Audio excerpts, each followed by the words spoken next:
ఉపాధ్యాయుల సమస్యలను పరిష్కరించాలంటూ కర్నూలులో ఉపాధ్యాయులు ఆందోళన వ్యక్తం చేశారు. ఎన్నికలకు ముందు చంద్రబాబు, పవన్ కళ్యాణ్ అధికారంలోకి వచ్చిన వెంటనే ఉద్యోగ, ఉపాధ్యాయ సమస్యలను పరిష్కరిస్తామని చెప్పి ఇప్పటికీ తమకు బకాయిలను చెల్లించలేదని మండిపడ్డారు. తక్షణమే పీఆర్సీ కమిషన్ను నియమించి 26% ఐఆర్ను ప్రకటించాలని, పెండింగ్ డిఏలు, ఆర్థిక బకాయిలు చెల్లించాలని, సిపిఎస్ రద్దు చేయాలని డిమాండ్ చేశారు.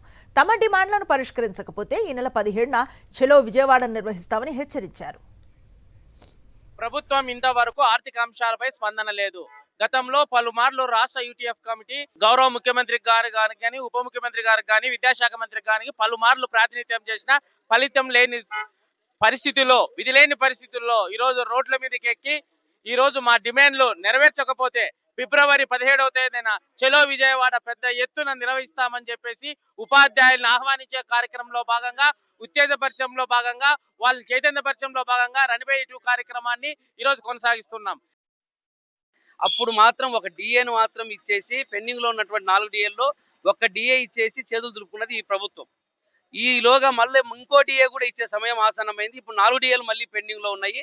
మిగతా బకాయిలు ఏవి లేవు.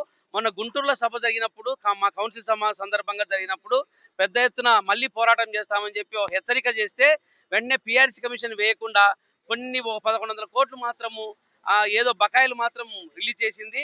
ఇప్పటికీ పీఆర్సీ విషయంలో చాలా పిల్లి మొగ్గలు వేస్తా ఉంది ఈ ప్రభుత్వం.